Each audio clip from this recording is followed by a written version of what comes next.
Okay, let's dive in.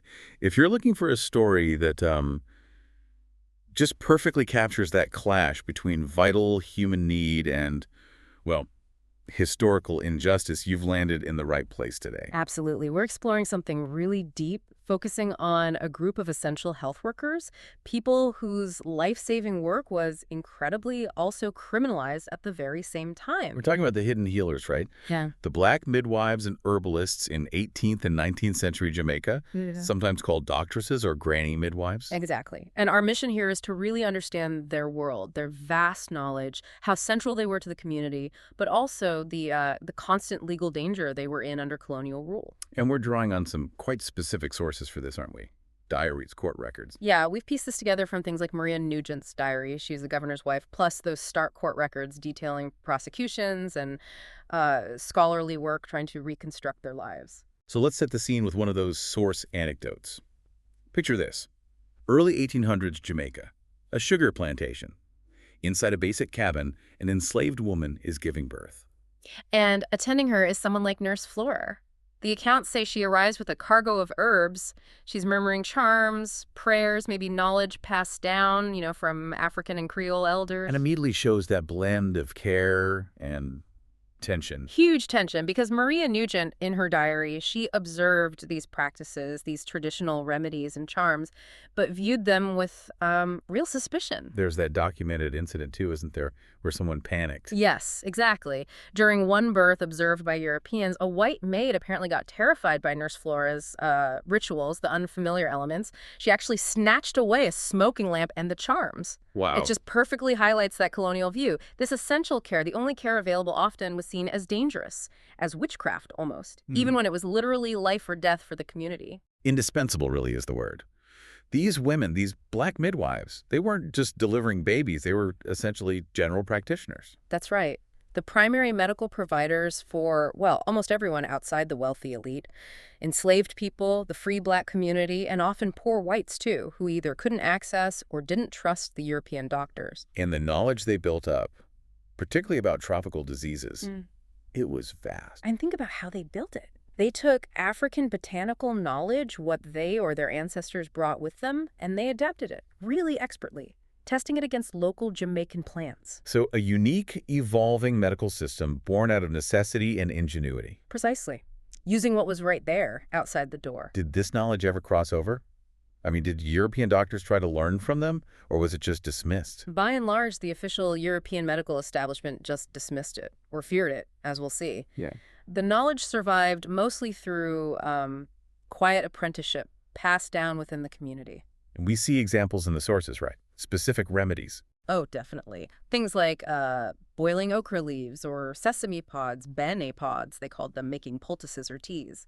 Effective stuff for reducing fevers, soothing sores, practical hands-on remedies. And their scope went way beyond just childbirth, didn't it? Oh, absolutely. They managed fevers, eased pain, palliative care, really, crucial postpartum care, helping with breastfeeding, and also those spiritual rituals to protect the infants. It was holistic, body, mind, spirit. Which sounds incredibly effective. Is there evidence of how successful they actually were? Was it recognized at all? Well, it was recognized within the community, absolutely. And history does record that some of the most dedicated doctresses, they would boast sometimes of rarely losing a mother or her child. That points to real skill, doesn't it? Hygiene, knowing their herbs. And that connects to that debated Florence Nightingale link. Yes, that footnote.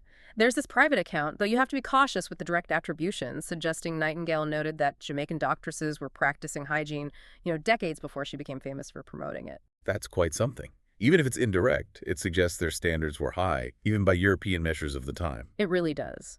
Which helps us understand the few figures who did manage to get their names recorded, the pioneers. Like Mrs. Grant, Mary Seacole's mother. Exactly, known just as the Doctress.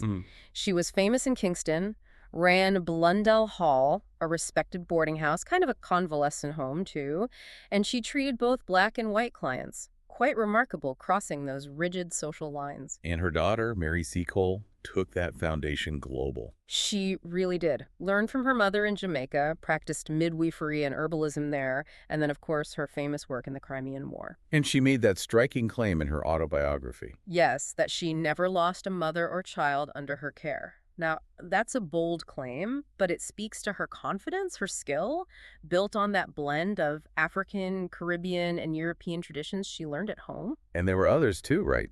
Besides the sequels? Oh, yes. Names like Cuba Cornwallis, Sarah Adams, Grace Dunn come up, recognized as leading doctresses, and the sources suggest they often got better results than the formally trained European doctors of the era. Their knowledge of herbs, of hygiene, was respected. But these named women, they're really the tip of the iceberg, aren't they? Most remained anonymous. Completely. The vast, silent majority. You read the official documents, and midwives are often just dismissed as an old black woman. No name, no recognition of their skill. Their knowledge passed down person to person, community to community, not written down in textbooks. Exactly. Apprenticeship and tradition. That was the lifeline. And that lack of official status, that anonymity, it feeds directly into the darkest part of this. Yeah. The criminalization. It's just jarring being essential one minute and potentially a criminal the next. It is. And the colonial authorities, they didn't just misunderstand these practices, they feared them, especially after big uprisings like Tacky's Rebellion in 1760. They directly linked traditional African healing, which often had spiritual elements, to rebellion, to resistance. So healing itself becomes suspect, politicized, dangerous. Which led to the first Obeah Law, part of a huge repressive slave code. And it specifically denounced African spiritual or healing practices, claiming practitioners, quote, pretended to have communication with the devil. Just horrific framing. And the penalties were severe. Draconian.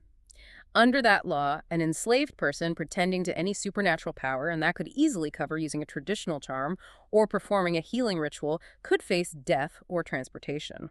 So being a healer became a capital offense. Instantly. And they made it terrifyingly easy to prosecute someone. The law actually listed everyday items you'd find in healer space blood, maybe from attending a birth, feathers, broken bottles, grave dirt, perhaps used in a ritual as proof, legal evidence of Obeah. So the tools of your trade could condemn you. Think about that. The very things you needed to save a life could be twisted into evidence of witchcraft. And planters absolutely did this. If there was a difficult birth, an unfortunate outcome, it was easy to accuse the midwife of poisoning or obeah. Court records show enslaved women being charged just for defying the often useless or even harmful advice of a white overseer or doctor. And this didn't just stop when slavery officially ended in the 1830s. No, and that's critical. The fear, the legal structures, they continued. Later laws like the Vagrancy Act of 1833 or the Obeah Act of 1854 kept traditional healing practices illegal. So prosecutions continued long after emancipation. For generations, Yeah. well into the 1900s. Respected herbalists, even Christian revivalist preachers whose practices had African roots, they could still be arrested under these Obeah laws. It cast a very long shadow. Meaning these women, these healers who were so loved and needed in their communities, they were always operating under threat. Constant mortal risk, a bad outcome, an accusation from someone. It could mean prison or worse. Yet they kept going. They endured. They had to. The community relied on them.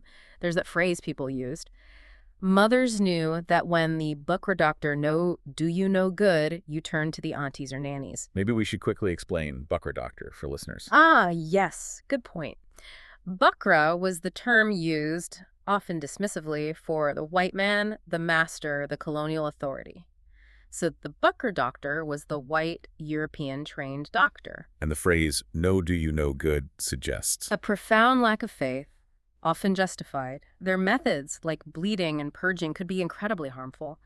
The community knew where the real practical healing knowledge often lay with the doctresses. And that knowledge, that tradition, it survived slavery. It did, because it was essential. And what's really interesting now is seeing how their approach to that holistic view, looking at physical, spiritual, emotional well-being together, is actually influencing modern ideas about maternal health, community health. Like a reclaiming of that heritage. Yes, exactly. There's a real movement now, scholars, activists working to properly recognize and honor the huge role these women played, not just in health, but in shaping Jamaica's culture and identity. Seeing them as pioneers, not just footnotes. So when we pull this all together, we have this incredible contradiction, don't we? Women providing an absolutely vital, life-saving service. While living under the constant deadly threat from the very system that relied on their labor. Indispensable, yet treated as criminals. They were guardian angels of survival, truly. Which brings us to a final thought for you, the listener. Yeah, something to really mull over. One of the sources puts it powerfully. Any honest look at the history of nursing, of healthcare, anywhere in the world really, must include examining these healing traditions, the ones cultivated by African and indigenous peoples, often under oppression. Because it's in those traditions, against all the odds, that Jamaica's black midwives built literal foundations of life. Foundations we're only now starting to fully appreciate. It makes you wonder, doesn't it? What other vital knowledge, what other hidden healers have been lost or ignored because of fear and prejudice?